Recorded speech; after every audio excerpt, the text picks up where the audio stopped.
నమస్కారం. Welcome to Telugu stories book. మనోజ్ఞమైన రూపం, మనోహరమైన లావణ్యం, మరులు రేకెత్తించే లాస్యం, మత్తెక్కించే సొగసు సోయగం. వెరసి ఆమె ఒక ప్రబంధ నాయకి, జగదేక సౌందర్య రాశి, చూపులు మరచుకోవడానికి కూడా అనుమతించని పడుచువై సుందరాంగి. అయితే ఆమె నిజంగా లేదు, కేవలం ఊహాసుందరి మాత్రమే. బద్రీనాథ్ ఊహల్లో తరచూ ప్రత్యక్షమై అతని హృదయాన్ని చిత్రవద చేసేలా వయ్యారాలు పోయి ఊరిస్తూ ఉడికించే ముగ్ధమోహనంగి. అమ్మాయి అంటే అలా ఉండాలని అతను ఊహ. అలాంటి ఒక అమ్మాయి ఎప్పటికైనా తనకు తారసపడాలని, ఆమె తనని ఇష్టపడాలని, కాదు తన్ని గాఢంగా ఆరాధించాలని అతని ఆశ. ఆమె పెదాలపై ఓ తీయని ముద్దు ఆర్తిగా ముద్రించాలన్న కాంక్ష, తపన. కానీ అంతలోకే నిర్వేదపు నిట్టూర్పుతో కూడిన నిరాశ. అది ఎప్పటికీ నెరవేరిన దురాశేమో అన్న సంశయంతో కూడిన బాధ.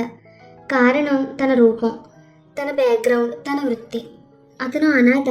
శూన్యంలోకి చూస్తూ కూర్చున్న అతని ఏకాంతాన్ని భంగం చేస్తూ జేబులోంచి కర్ణకఠోరంగా మోగింది సెల్ ఫోన్. ఆ శబ్దానికి ఉలిక్కిపడి పైకి లేచాడు. లేచేటప్పుడు అనాలోచితంగా గోడకు తగిలించున్న అద్దంలోకి చూశాడు. కొద్దిపాటి నల్లటి రంగుతో ఆకర్షణ లేని సర్వసాధారణమైన తన ముఖం అతన్ని విక్రించింది. ఎందుకో అతనికి తన ముఖం అంతగా నచ్చదు. తన తండ్రి పోలిక అనేవారు. తల్లి అందంగా ఉండేది. ఆమె పోలికైనా తనకు వచ్చుంటే బాగుండేది కదా అని ఎన్నోసార్లు అనుకున్నాడు అతని మనసులో. హలో అన్నాడు బటన్ నొక్కి. ఇంకా బయలుదేరలేదా? అవతల వైపు నుంచి కొంచెం రఫ్గా ఉన్న బొంగురు గొంతు. వెళ్తాను, మర్చిపోలేదు అన్నాడు బద్రీనాథ్. జాగ్రత్త, ఎవరికి అనుమానం రాకూడదు. నీకు అసలే నిర్లక్ష్యం ఎక్కువ అందా గొంతు. ఎక్కువ మాటలు అనవసరం. నీకు కావాల్సింది అమ్మాయి, నాకు కావాల్సింది 20,000. సాయంత్రానికి డీల్ సెటిల్ అవుతుంది. అంతకు మించి మన మధ్య మాటలు అనవసరం. వృత్తి విషయంలో ఎంతో కమిట్మెంట్గా వ్యవహరించే తనని ఎవరైనా వంక పెట్టాలని చూస్తే అతని కొళ్ళు మండిపోతుంది. అందుకే అంత కోపంగా సమాధానమిచ్చాడు. సరే, కోపానికేం తక్కువ లేదు. సాయంత్రం రాజావారి బంగ్లాలో నీ కోసం, నువ్వు తీసుకొచ్చే అమ్మాయి కోసం నేను రాజావారి ఎదురు చూస్తుంటాం. త్వరగా బయలుదేరు. ఈస్ట్ కోస్ట్ వచ్చేసే టైం అయింది. త్వరగా వెళ్ళు. ఫోన్ కట్ అయిపోయింది. బద్రీనాథ్ ఒక ప్రొఫెషనల్ కిడ్నాపర్. సాయంత్రం అతను కిడ్నాప్ చేయవలసింది ఓ ప్రముఖ రాజకీయ నాయకుడు కూతుర్ని. కిటికీ దగ్గరికి వెళ్ళి బటన్ నైఫ్ అందుకుని ప్యాంట్ వెనుక జేబులో ఉంచుకుని బయలుదేరాడు. సాయంత్రం ఈస్ట్ కోస్ట్లో వస్తున్న భర్త కోసం పడిగాపులు పడి ఎదురు చూస్తోంది నిత్య. ఆషాఢ మాసం కావడం వల్ల పెళ్ళైన 4 రోజులకే ఎడబాటుకు గురి కావాల్సి వచ్చింది వాళ్ళిద్దరికి. అందుకే అదే ఊళ్ళో ఉంటున్న అక్కగారి ఇంట్లో అడపాదడపా వాళ్ళిద్దరూ రహస్యంగా కలుసుకునే ఏర్పాటు పెద్దలకు తెలియకుండా చేయబడింది. ఏదో క్యాంప్ ఉందన్న వంకతో అతను ఈ ఊరొచ్చి ఆమెతో గడిపిపోతుంటాడు. ఆ ఒక్కరోజు ఆమె అక్క బావగారు వేరే ఎక్కడికైనా క్యాంప్ వేసుకుని వెళ్ళిపోతుంటారు. ఆ ఏర్పాటే ఇప్పుడు ఆమెకి ప్రమాదాన్ని తెచ్చిపెట్టబోతోంది. సాయంత్రం 4 గంటల నుంచే ఆమె సింగారించుకోవడం ప్రారంభించింది. ఒళ్ళంతా నలుగు పెట్టుకుని గోరువెచ్చని నీటితో తలస్నానం చేసింది. తడి టవల్ చుట్టుకుని బెడ్రూమ్లోకి వచ్చి అత్త ముందు నిలబడి ఒకసారి తన రూపాన్ని చూసుకుని మురిసిపోయింది. టవల్ కిందుగా ఎత్తుగా కనిపిస్తున్న యవ్వనపు సంపదని ఒక్క క్షణం తేరిపారా చూసింది. అలా చూసినప్పుడల్లా మొదటి రాత్రి భర్త చేసిన కామెంట్ గుర్తొచ్చి ఆమె ముఖం సిగ్గుల మొగ్గైపోతుంటుంది. ఖర్చు తగ్గించే భార్య దొరికినందుకు ఐఎమ్ హ్యాపీ. నాకు బెడ్ ఖర్చే తప్ప తలదిండ్ల ఖర్చు లేదు. అలా అంటున్నప్పుడు తమకంగా అతను చూసిన చూపు ఆమె గుండెల్లో ఎంతటి గుబులు రేపిందో ఇప్పటికి కొన్ని 100 సార్లు గుర్తు చేసుకుంది. రెండో రాత్రి అర్థమైపోయింది ఆమెకి అతను గొప్ప మాటకారి అని, మాటలతో కూడా గిలిగింతలు పెట్టగల సమర్థుడని. వెళ్లే ముందు అతని గిఫ్ట్గా ఇచ్చిన బ్రాని చూసి ఎందుకండి ఇంత ఖరీదైంది అని మాట వరుసగా అన్నప్పుడు అతను అన్న మాట, అమ్మమ్మ వృక్షో రక్షతి రక్షిత అన్న మాట నీకు తెలియదా? వట్రసుడి లేకుండా కూడా సూక్తి నిజమవుతుంది తెలుసా అని. ఆమె టవల్ నుంచి నైటీకి మారింది. బెడ్పై వాలి ఫ్యాన్ గాలి చల్లదనాన్ని ఆస్వాదిస్తూ ఆ సాయంత్రం భర్తను ఎలా ఓడించాలా అని పథకం వేయసాగింది. మాటల్లో అయితేనేం చేతల్లో అయితేనేం సైకాలజీ క్లాసుల్లో తాను నేర్చుకున్నదంతా ఉపయోగించి అతని మీద విజయం సాధించాలని దృఢంగా నిశ్చయించుకుంది. ఈస్ట్ కోస్ట్ వచ్చే వేళకి అందంగా తయారై సర్వాలంకృత శోభితయ్యై మగని రాక కోసం వేచి చూసే అవిసారికలా మారింది.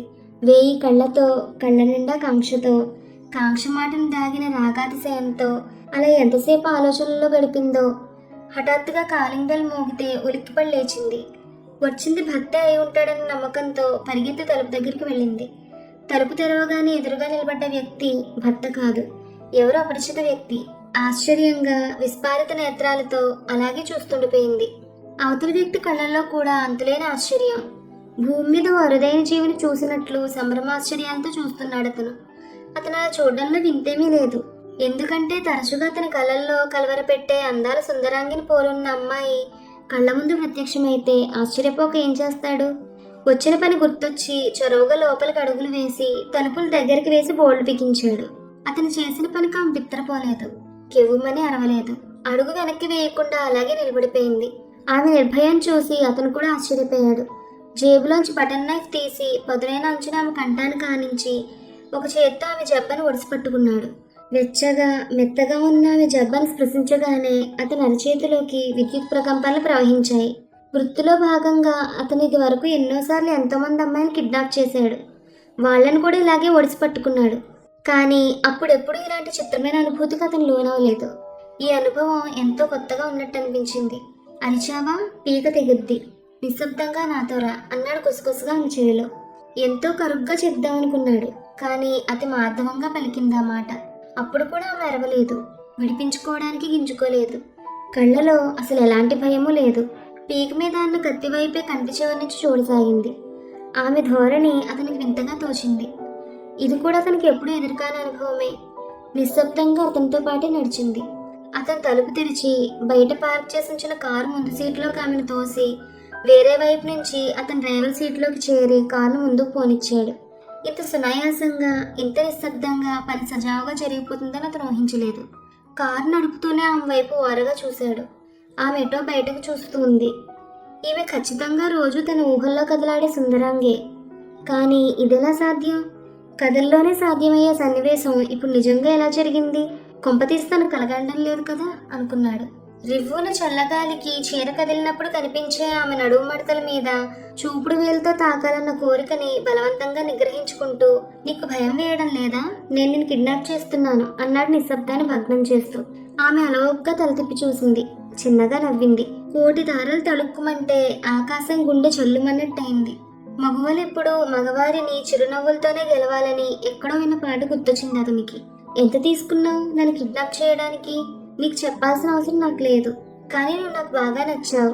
నేను అంత అందమైన అమ్మాయిని ఇంత దగ్గర నుండి చూడడం ఇదే మొదటిసారి, అందుకే చెప్తున్నాను. 20,000 అన్నాడు. ఓస్, నా ధర అంతేనా? పెదవి విరిచేస్తూ ఉంది. నీ ధర నీకు తెలియదు. నిన్ను కిడ్నాప్ చేయడం ద్వారా ఎలక్షన్లో ఒక నామినేషన్ విరమించుకోబడుతుంది, మరొకరు ఏకగ్రీవంగా మంత్రి పదవికి ఎన్నికవుతారు. అంత ఖరీదైన దానివి నువ్వు. నేను తీసుకునే 20,000 నేను ఇంటి నుంచి బయటపడేయడానికే అన్నాడు.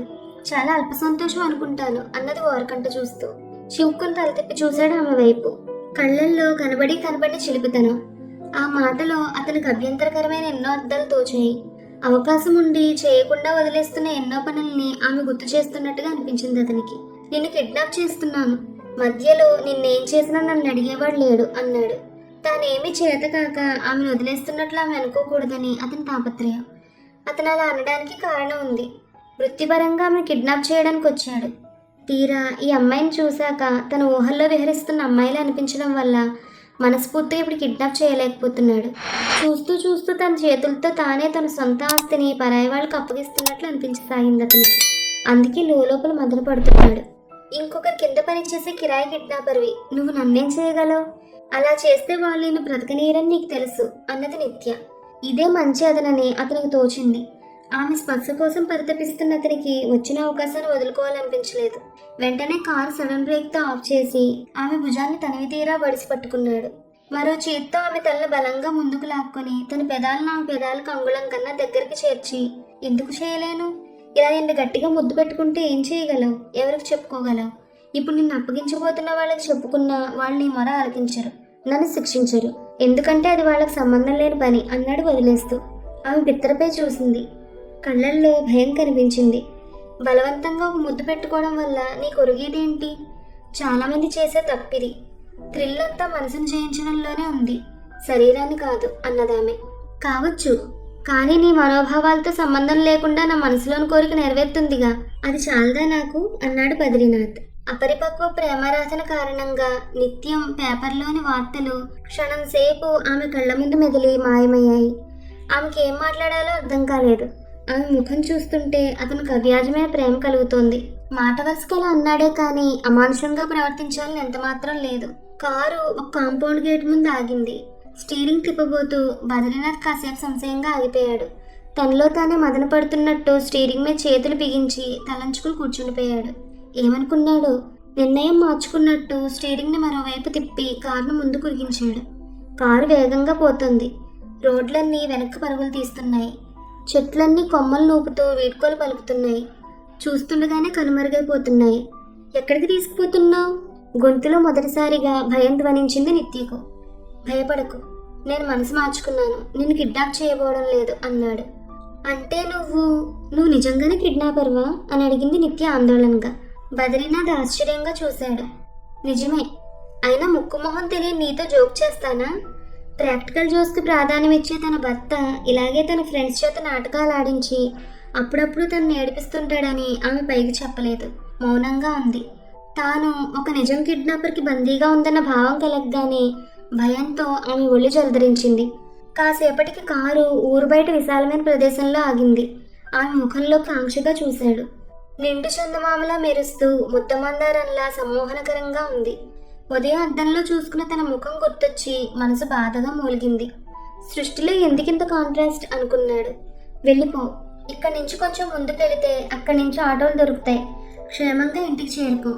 మీ నాన్నగారి నామినేషన్ విత్డ్రాల్ కోసం కొన్ని దుష్టశక్తులు ప్లాన్ చేస్తున్నాయి. జాగ్రత్తగా ఉండమని చెప్పు. వెళ్ళిపో అన్నాడు బద్రీనాథ్. థ్యాంక్స్, కానీ నన్ను ఎందుకు వదిలేస్తున్నావో తెలుసుకోవచ్చా అని అడిగింది. చెప్తాను. ఇక ఎప్పటికీ మనం కలుసుకోం కాబట్టి సిగ్గు విడిచి ఉన్నదున్నట్టు చెప్తాను. I love you. ఆమె ఉలిక్కిపడి చూసింది అతని వంక. వాట్ అని అరిచింది కీచుగా. కంగారు పడకు, నువ్వు నా ఊహా సుందరివి. ఊహాలోకంలో విహరించడం తప్పు కాదని నా అభిప్రాయం. ఆ లోకంలో తారతమ్యాలుండవు. ఎవరినైనా ప్రేమించవచ్చు. ఒక కూలివాడు కూడా విశ్వసుందరిని సైతం ప్రేమించగల స్వేచ్ఛాలోకం అది. ఆ లోకంలోనే నువ్వు నాకు పరిచయం. ఒట్టి పరిచయమే కాదు, అవ్యాజమైన అవినాభావ సంబంధం. ఆ లోకంలో నువ్వు ఈ లోకంలో కనిపిస్తావని ఎప్పుడూ అనుకోలేదు, కానీ కనపడ్డావు. నువ్వు నన్ను ప్రేమించనక్కర్లేదు, నేను నిన్ను ప్రేమిస్తే చాలు. కానీ అది కళ్ళలోకంలోనే. నిజ జీవితంలో నేను నీకు ఏ విధంగానూ మ్యాచ్ కానని నాకు తెలుసు. ప్రేమ గుడ్డిది, దానికి అంతరాలు తెలియవు. అందుకే ఎందుకు కొరగాని నేను అందనంత ఎత్తులో ఉన్న నిన్ను ప్రేమించగలిగాను. ఆ ప్రేమ వల్లే ఇప్పుడు నేను కిడ్నాప్ చేయలేకపోతున్నాను. వాళ్ళు నా మీద విరుచుకుపడతారని నాకు తెలుసు. అయినా నిన్ను చూస్తూ చూస్తూ వాళ్ళ విశ్వాలయంలోకి నెట్టడం నాకు ఇష్టం లేదు. అందుకే వదిలిపెట్టేస్తున్నాను. వెళ్ళిపో అన్నాడు. ఆమె నిరుత్తరాలై చూస్తుండిపోయింది. ఊహించని సంభ్రమం. ఒక ప్రొఫెషనల్ కిడ్నాపర్ అవ్యాజమైన ప్రేమ గురించి మాట్లాడాడుమా. వాట్ ఏ వండర్ అనుకుంది. ఒక్క క్షణం అలాగే ఉండిపోయింది. వెంటనే ఆమెలోని సైకాలజీ స్టూడెంట్ మేల్కొంది. కొన్ని క్షణాలు మౌనంగా ఆలోచించింది. అప్పుడు బోధపడింది ఆమెకి. నువ్వు అనాథవు కదూ అని అడిగింది. అతను చప్పున తలెత్తి ఆశ్చర్యంగా చూశాడు. అంత కరెక్ట్గా ఆమె ఎలా చెప్పగలిగిందా అని కాదు. తన చీకటి బ్రతుకు సంబంధించిన బలహీనతల్ని ప్రేయస్కళ్ళు ఎక్కడ స్కాన్ చేసేస్తాయో అని అతని భయం. అవునున్నట్లుగా తనుపాడు అతను. మీ నాన్న మీ అమ్మని సరిగా చూసేవాడు కాదు, అవునా? బద్రీనాథ్ వణికిపోయాడు. అతని ముఖంలో చోటు చేసుకున్న భావాలే చెప్తున్నాయి. ఇక చాలు, ఆఫ్ చేసేయని. అవును, ఇవన్నీ ఇంత కరెక్ట్గా ఎలా ఊహించావు అని అడిగాడు. ఆమె పైకి చెప్పలేదు, మనసులోనే అనుకుంది. సౌందర్యాన్ని ఆరాధించే సున్నిత మనస్తత్వం ఉన్న నువ్వు ప్రొఫెషనల్ కిడ్నాపర్గా మారావంటే అందుకు ప్రోత్సహించిన వాతావరణాన్ని, దారితీసిన కారణాలని ఊహించడం పెద్ద కష్టమేమీ కాదు. నిజానికి ఇది ఊహించి తెలుసుకోవాల్సిన విషయమేం కాదు. దేశవ్యాప్తంగా ప్రతి చోట కనబడే సజీవ దృశ్యం. కుటుంబంలో ప్రేమ విలువ తెలుసుకోలేని మూర్ఖులు ప్రతి క్షణం ఒక రోడ్ సైడ్ రోమియోనో, రౌడీషర్లను, మర్డరర్ను తయారు చేసి దేశం మీద వదులుతున్నారు. నువ్వు అలా తయారైన వాడివే. ఆమె మౌనంగా ఉండడం చూసి అతను కారెక్కడానికి కదలబోయాడు. ఆగు అన్నదామె. అతను ఆగిపోయి ఏమిటన్నట్టు చూశాడు. నేనంటే నీకు అంత ప్రేమ? చెప్పలేనంత అన్నాడు. ఇందాక బలవంతంగా ముద్దు పెట్టుకోపోయావే, ఒకవేళ నేను ఒప్పుకుంటే ముద్దు పెట్టుకుంటావా? గుండాగినంత పని అయింది. ఇది అతను ఊహించలేని విషయం. విస్మయంగా చూశాడు. ఒకవేళ తనను ఆట పట్టించడానికి అంటున్నదేమో అనుకున్నాడు. నేను సీరియస్గానే చెప్తున్నాను. నీకు అభ్యంతరం లేకపోతే నేను రెడీ. కానీ ఒక్క షరతు, ఇకపైన ఏ ఒక్కరిని నువ్వు కిడ్నాప్ చేయకూడదు. కిడ్నాపే కాదు, అలాంటి పనులేవి చేయకూడదు. ఓకే అంటే నేను రెడీ అన్నది. అతను నమ్మశక్యం కానట్టు చూశాడు. సరేనన్నట్టు తల స్పష్టంగా ఆడించాడు. ఆమె అతని దగ్గరికి చేరింది. అతనిలో సంశయం ఇంకా పోలేదు. కలలు నిజం కావడం అనేది కూడా సాధారణంగా కలలోనే సాధ్యమవుతుంది. అలాంటిది ఇదేంటి, ఒక సాకార స్వప్నం అక్షర సత్యమే రూపుదాల్చిపోతుంది. ఇది నిజంగా నిజమేనా అనుకున్నాడు. ట్రాన్స్ ఉన్నవాడిలా ఆమె 2 చేతులతోనూ పొదువు పట్టుకున్నాడు. తన్మయంగా దగ్గరికి లాక్కున్నాడు. ఇష్టసకి గాఢ పరిశ్వంగంలో దొరికే మధురిమ మరికొద్ది క్షణాల్లోనే అతనికి అనుభవంలోకి రానుంది. అతను ఆర్తిగా ఆమె అల్లుకుపోయాడు. 2 చేతులతోనూ ఆమె చెంపల్ని స్పృశించి పొదివి పట్టుకుని తన ముఖాన్ని ఆమె ముఖానికి దగ్గరగా జరిపాడు. తేనెలూరి ఆమె పెదాల్ని తన పెదాలతో అందుకోపోయాడు. ఆమె ప్రతిఘటించలేదు. కళ్ళు మూసుకుంది. తన్మయత్వంతో కాదు, భర్తకి మనసులోని క్షమాపణ చెప్పుకోవడానికి. హఠాత్తుగా అతను ఆమెను వదిలేశాడు. ఆమె ఆశ్చర్యంగా చూసింది. ప్లీజ్ వెళ్ళిపో, ఇక్కడ ఎక్కువసేపు ఉండొద్దు, దయచేసి వెళ్ళిపో అన్నాడు ఆమెను దూరంగా తోసేస్తూ. ఏ ఇచ్చిన మాట మీద నిలబడలేనేమో అని భయమా అని అడిగింది కటువుగా. కాదు, నేను నువ్వు చెప్పినట్లే కిడ్నాప్లు మానేస్తాను, నీ మీదొట్టు, గౌరవంగా బ్రతుకుతాను. కానీ నువ్వు వెళ్ళిపో, ఇంకెప్పుడు నాకు కనబడవద్దు ప్లీజ్ అంటూనే మరో మాటకు ఆస్కారం లేకుండా వడివడిగా అడుగులేసుకుంటూ అతను కారుకి వెళ్ళిపోయాడు. ఆమె చిత్తరువులో నిలబడిపోయింది. అతను ఎందుకంత అస్థిమితంగా అయిపోయాడో అర్థం చేసుకోలేకపోయింది. మనసు పలికే మూగరోధన వినే శక్తి కనుక మరో మనసుకుంటే కారులో వెళ్ళిపోతూ అతను అనుకున్న మాట ఆమె మనసుకు స్పష్టంగా వినిపించి ఉండేది. నేను నిన్ను ప్రేమిస్తున్నాను డియర్, కానీ నువ్వు నన్ను ఎప్పటికీ ప్రేమించలేవు. ఇప్పుడు నువ్వు ఇస్తానన్న ముద్దు ప్రేమతో కాదని నాకు తెలుసు.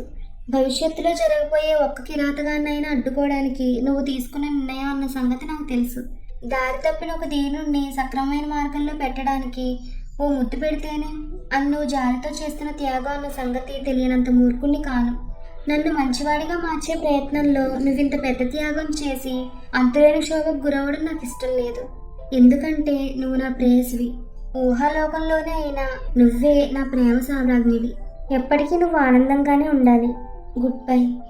ఈస్ట్ కోస్ట్ ట్రైన్ వస్తుందని గుర్తొచ్చి వడివడిగా అక్కడి నుంచి కదిలింది నిత్య. ఈ కథ మీకు నచ్చితే please like, share and subscribe to our Telugu stories book.